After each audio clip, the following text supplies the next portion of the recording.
Welcome to the Thane Zonal Grand Final of the Mindwars Mumbai Debate Championship 2021. The motion for the Grand Final reads, social media has harmed rather than helped the news industry.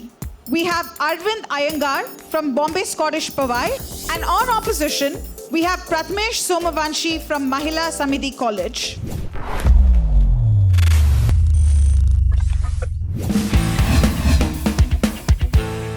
Social media, staple of the youth and sworn enemy of the elderly. Currently, 3.8 billion people across the globe spend an average of 2.5 hours on it daily. It diminishes emotional connection and causes constant distractions. But we are here to discuss one of its most destructive cons. Ever since the first broadcast began in 1926, news has been educating and shaping opinions globally. Imagine replacing this billion-dollar industry of trained and experienced professionals with a mic where anyone can come and say anything and everyone around the world hears it. That's basically the functioning of social media, and it is wrong on so many levels as a news source. I will be presenting 3 arguments to illustrate the negative impact of social media on the news industry and some statistics to express the gravity of the situation. First off, the colored lenses. What you see depends not only on what you look at, but where you see it from. News refers to information. Neutral, impartial information. But social media was meant to share views and judgments, not straight facts. Posts often tend to be biased or misinterpreted, which not only warp facts but also make the reader see it from a similar prejudiced viewpoint. Secondly, credibility. The term fake news may have been single-handedly popularized by Donald Trump, but it didn't just appear out of thin air in the last decade. Scandal-mongering yellow journalism has been around since the slave-owning era. But what the social media algorithm does is spread it like wildfire. It made the popular quote, "A lie gets halfway around the world before the truth has a chance to catch up," quite literal. When a reputed news agency broadcasts a certain report, they put their reputation on the line with it, and even print news retractions in cases of mistakes. But some seedy individual in his parents' basement, driven by sensationalism and clickbait, has no obligation to state the truth.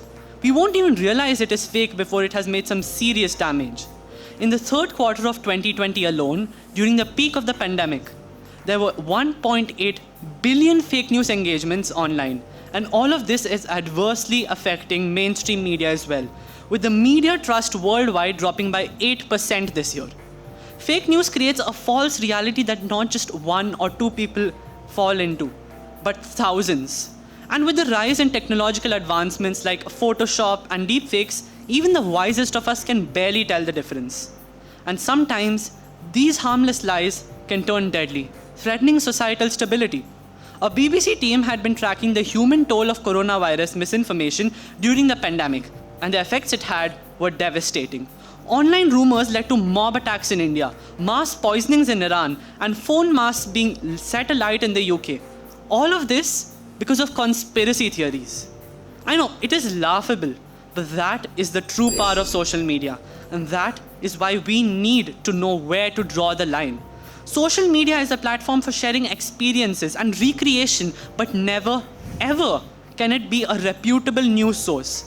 Let's leave that to the reliable, trained industry professionals. Otherwise, there will be a day when we don't know what or whom to trust. And in the midst of this chaos, mankind will regret. Thank you. Social media is not a monologue, it's a dialogue. It's more like a telephone than a television.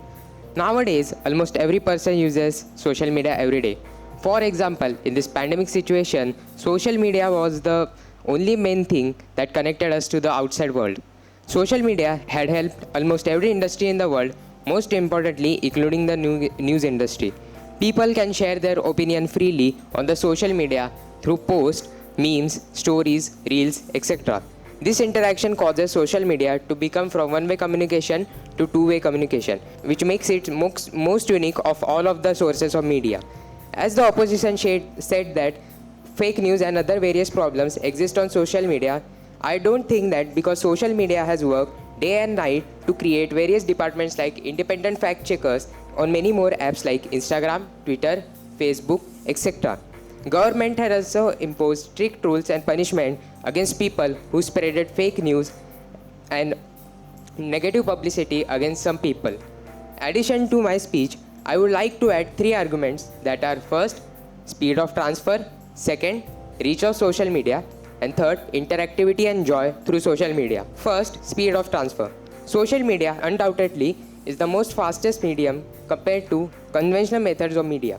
Unlike newspapers and TV channels, you can view news anytime with your tap of fingers. Example, if a tornado is 20 minutes away from you, you will get the instant notification from apps like Twitter, Google and Instagram, while you have to wait for TV to broadcast the news, and also it will only broadcast it on the local news channel. At that time, you will be flying in the air. Hence, due to speed, social media incredibly helps the news industry. Second, the reach of social media. The reach is another most important feature of the social media, as 4.5 billion people are daily active on social media.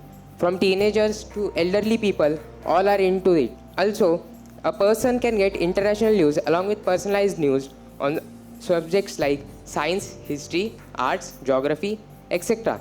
Last but the most important, interaction. Interaction is the most advantageous feature on social media. You can talk to other people having different thoughts, leading to more vast thinking of your knowledge. Also, even politicians, celebrities, and other media stars use social media like Twitter to give their statements and interact with their audience, along with sharing their feelings. Considering all these factors, people are most aware that there are fake news on social media, so people have become intelligent on social media and how to behave on it. Also, bullying does not exist anymore. Considering all these factors, I would like that people should upgrade with time and social media should become the biggest helping hand for news industry that it has become. My first question is, there's a bachelor's degree known as BJ, or Bachelor of Journalism. Lot of journalists and aspiring journalists go through intensive studying and practice and training and experience, after which they eventually get into the career to present and to the audience fact-checked and verified news. Do you think all of that training, all of that preparation, all of that education is simply pointless because someone on the internet, some random person on the internet could just do your job? Firstly, it is right to speech for every person to speak on social media, because every person should able to share their views with other personalities. Also, if a learned journalist would like to pursue social media as reporting and create channels on social media like YouTube, Twitter and Instagram to share their news through their journalism knowledge, they can also do journalism through that. It is not compulsory that we should only use conventional method like newspapers and TV channels that are becoming old with the time, and hence we should upgrade with time. If you think that social media is harming news industry, how will you justify the various revolutions on various cases like the Nirbhaya case, which were usually supported by the people through social media? That is my point. Social media is not a source for news. It's a site for discussion. It's a platform for discussing. It cannot be a reputable news source. People not referring for the Nirbhaya case trials to the social media. They were taking to social media to support and discuss about it. So it is more of a discussion platform than a reputable news source, and I don't really see the point.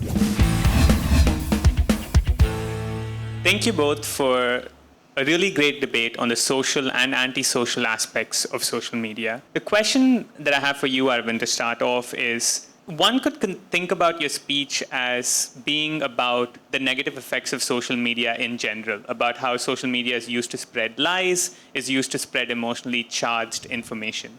Can you make the link to how that has harmed the news industry clearer?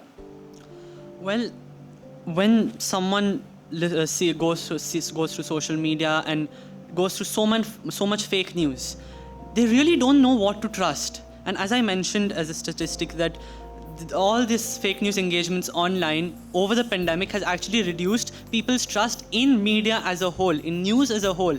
There's a sense of paranoia because of the amount of lies we keep hearing everywhere. And that is directly and indirectly affecting the news industry itself, as their credibility is being affected. Hi, just a follow-up. one of the pressing concerns with regards to news right now is the accessibility and the way that it reaches people, in the sense that when you limit things only to things such as, I don't know, like interviews, or only through journal articles, newspaper articles, etc., often the people that can access them, even if they're in vernacular languages, are just people that are slightly older, so maybe people who are like 16, 17, 18 onwards, because they can fully understand the gravity of the situation. The way that social media plays in over here is you can give short snippets that actually target younger kids, and just make them more involved with social and political issues. In the event that you think social media is still harmful, how would you encourage making sure that these children are still aware? Because this benefit is something that we do need. Well, if we must use social media, then we must refer to these news websites and their accounts instead of just any random account, because when we see in social media and we get our feed, we don't really concentrate on the source much. We just look at it and we just take it to be believed. So I guess if we must use social media for awareness, then we must mindfully ensure that the source is a verified, either a news channel or a newspaper or some verified source. Otherwise, most of the newspapers these days have websites. And from the websites, they have these snippets and small articles, easy to understand to most people. So if we are using the internet, because we're assuming if you're using social media, you are tech savvy, then you can use these websites to refer to the news in the form of small snippets, which is similar to social media, but it's much more safer and verified, of course. Prathmesh, my question is for you. So the way social media platforms and their algorithms function has really changed how people consume the news. And they also spend so much time on them that they end up receiving a lot of information every day. Now, because of this, people often feel like they don't really need traditional media houses anymore to get information, because they're getting so much of it already. How do you think that affects the news industry? The main point of the news industry is to provide news to the people. It doesn't say in which manner and through what medium. If people are enjoying social media, they should take their media through there. And their social media has become such a common topic because it has reached many people due to its joy element. And also, I don't think that it causes much harm to news industry, because it also benefits from it, because they have shifted from traditional conventional methods to social media, and they have also earned a major amount of money by doing ads through social media like promotions, etc. I have a follow-up question for you, Prathmesh. You said that people are becoming more discerning and aware of fake news, so they're questioning it more, and that social media websites are also cracking down on fake news more. However, in reality, we are seeing that there are millions and millions of new users joining the internet and joining social media for the first time, and commercial pressures are incentivizing social media to become more volatile and more emotionally manipulative rather than less. How would you argue against the fact that there are now more people who are unaware and there are greater pressures on these industries to spread fake news? After I thought on that, I also reached a conclusion that people that are new to social media also need to get knowledge about it, because social media are now performing various tutorials while they are starting their profile. Because when you open an Instagram account, for example, you get many notices that, and you have a sort of roadmap to go through all of this. You have the home tab, the explore tab, and the search tab, etc. This information mainly targets towards the newly audience, and also this age group, the people who don't know about social media, are elderly people or extremely small kids. So the major part that uses the social media knows about it, and the people who are new to it gets all the information through their tutorials. Thank you for those. I had a quick question each as well. Arvind, one of the things about traditional media is most of the interviews have political pundits, people who are often thought of as inaccessible, elite, and don't represent the average common person. In that sense, social media has been able to give citizen journalists a voice and help democratize news by letting people who weren't represented on traditional news just post a video, for example, of a black person facing police brutality. And that has in fact made the news industry take note of stories of vulnerable people in order to compete with social media, and as a result has represented more people on traditional news sources now. Would you not argue that that's a critical function that social media is playing in making mainstream news better? Well, the more people that get, of course, by the court, too many cooks spoil the broth. When the elite which you refer to are that way because of the knowledge and experience they have, so we know that they are right, they are factually correct. And when it comes to citizen journalism, it is definitely a plus point, but at what cost? There is literally no controlling factor to control or to select through who gets to be a journalist or gets into this mainstream media.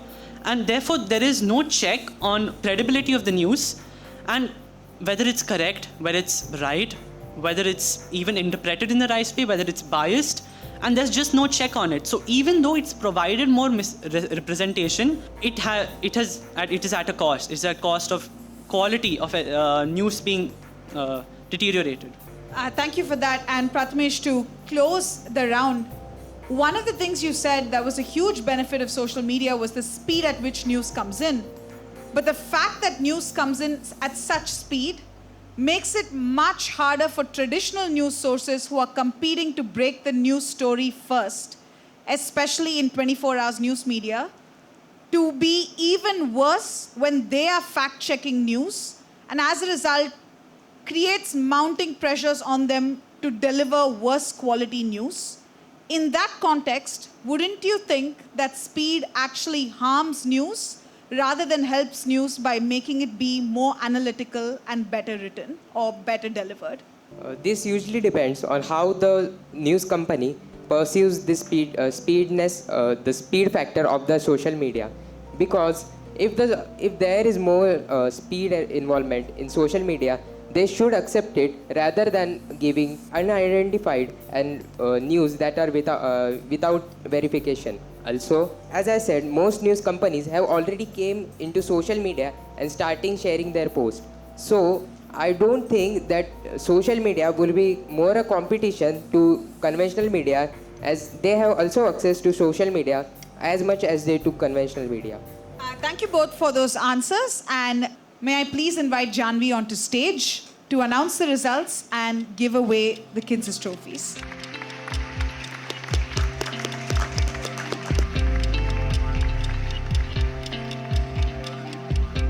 First, we just want to say congratulations to both of you. We really enjoyed listening to your speeches and your question and answers. It was all very exciting. Unfortunately, there has to be a winner for the Thane zone. So the runner-up for today is Arvind. Congratulations, you did so well, and we hope you keep debating. Congratulations. And today's winner is Prathmesh. Well done. Congratulations.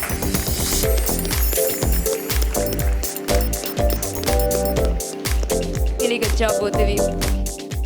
Thank you, Janvi, and thank you both for what was a really excellent debate. Prathmesh, congratulations on winning as well as on making it to the City Grand Final. That concludes the zonal finals of all 4 zones of the Mindwars Mumbai Debate Championship 2021. Thank you for staying with us through these 4 days of exciting and nail-biting debates. Don't forget to stick around for the City Grand Final, where the 8 best debaters across Mumbai will be battling it out to win the coveted title of Mumbai's Best Debater at the Mindwars Mumbai Debate Championship 2021. Thank you.